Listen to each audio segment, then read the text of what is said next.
Hi. Now, if you've been putting off meditation, or you think you can't meditate, or you just find every excuse not to sit down and close your eyes, I've found some evidence that I think will change your thoughts around meditation and why it's worth the effort. Well, it's not really effort to sit down, but it feels like a big effort when everyone feels so time poor at the moment.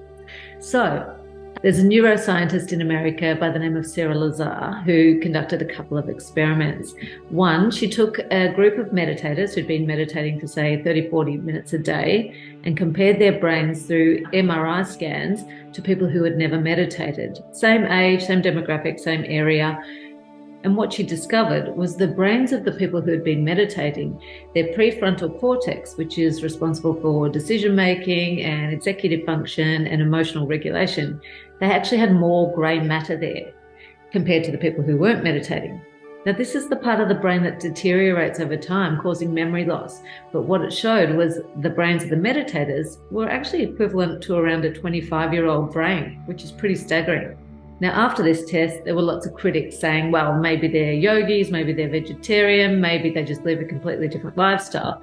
So Sarah conducted another experiment where she got a group of people who had never meditated, scanned their brains, and then put them through an 8-week stress reduction, mindfulness-based meditation course. This time she took a group of people who had never meditated before. She gave them an MRI scan of their brain before they started an 8-week stress reduction mindfulness-based program. And at the end of the 8 weeks, she re-scanned their brains. Now, what came out of that was pretty staggering as well. There were several areas of the brain where the grey matter had increased. So it showed once again that there was more grey matter in the hippocampus, which is responsible for learning, memory, emotional regulation. Another area called the temporoparietal junction, which is responsible for empathy and compassion, there was more grey matter there.